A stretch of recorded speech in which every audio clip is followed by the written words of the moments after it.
नमस्कार। मार्केट की बात करते हैं, शेयर बाजार की बात करेंगे, विप्रो लिमिटेड के बारे में बात करेंगे। आईटी सेक्टर की कंपनी है और स्टॉक प्राइस है 266 में। पिछले एक साल की बात करते हैं तो 11% माइनस रिटर्न है। 11% माइनस रिटर्न इसलिए है क्योंकि स्टॉक पिछले साल ऊपर की तरफ था, 300 से ऊपर की तरफ था। गिरावट देखने को मिली है शेयर में। अब थोड़ी बहुत बाइंग आई है इस बीच। नतीजों से पहले ये 6 नवंबर 2025 को स्टॉक 240 में था। आज के दिन की बात करते हैं तो 266 में है और 11% का माइनस रिटर्न है। और इस वीडियो में बात करेंगे तीसरी तिमाही के जो नंबर्स आए हैं उसके बारे में बात करेंगे, जिनका निवेश लगाया, कैपिटल लगाया है विप्रो में। लॉन्ग टर्म की बात करते हैं तो काफ़ी अच्छा रिटर्न दिया है, साथ में डिविडेंड दिया है, बोनस दिया है। बट अभी 1-2 साल की बात करते हैं तो ज़्यादा कुछ मिला नहीं है, जबकि कंपनी ने बोनस शेयर भी दिया है। तो तीसरी तिमाही के नंबर्स के साथ कंपनी ने इंटीरियम डिविडेंड का भी अनाउंसमेंट किया है। इंटीरियम डिविडेंड है ये 6 रुपीज़ पर इक्विटी शेयर के हिसाब से डिविडेंड का अनाउंसमेंट किया है, फेस वैल्यू ऑफ 2 रुपीज़। और इसके लिए जो रिकॉर्ड डेट तय की गई है वो है 27 जनवरी 2026। तो 27 जनवरी से पहले जो निवेशकों ने खरीदारी की होगी वो निवेशक एलिजिबल होंगे। डिविडेंड का पेमेंट 14 फरवरी 2026 के आसपास हो जाएगा। और दूसरा पॉइंट ये है कि जो निवेशक सिर्फ डिविडेंड के लिए प्ले करते हैं तो अपना अकाउंट क्लियर रखें। Demat account, trading account leverage में नहीं रहेगा, तभी बैंक अकाउंट में डिविडेंड आता है। तो ये डिविडेंड का अपडेट है। विप्रो लिमिटेड ने 6 रुपीज़ पर इक्विटी शेयर के हिसाब से डिविडेंड का अनाउंसमेंट किया है। और अब सीधे से नंबर्स की बात कर लेते हैं, देखते हैं क्या परफॉर्मेंस रही है कंपनी की। और देखिए ये नंबर्स हैं और इसमें जो नंबर्स का अपडेट आया है।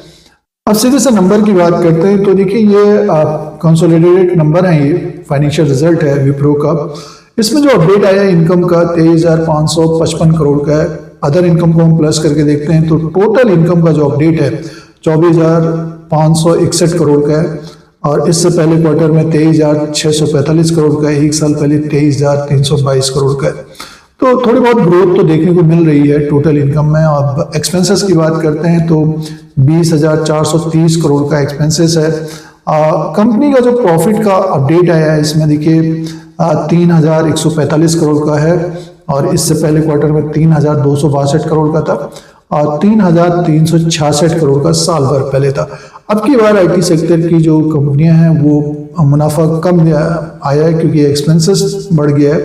इसका जो EPS है 2.98 का है, 3.10 का इससे पहले क्वार्टर में था और एक साल पहले 3.21 का है। तो ठीक तरह से ठीक ठाक नंबर है ये विप्रो के। और देख रहे हैं कि रेवेन्यू बढ़कर आया है और प्रॉफिट थोड़ा बहुत कम रहा है, बट जो डिविडेंड दिया है कंपनी ने 6 रुपीज़ पर इक्विटी शेयर के हिसाब से, एक ये प्लस पॉइंट रहा है निवेशकों के लिए। अब फंडामेंटल्स पॉइंट्स की बात करते हैं 2,80,270 करोड़ का, फेस वैल्यू 2 रुपीज़ का, बुक वैल्यू पर शेयर 81 का है, डिविडेंड यील्ड है 2.24% का और EPS है 12 का और P रेशियो 20 का है। डेब्ट एक तरह से कम है, 0.19 का है।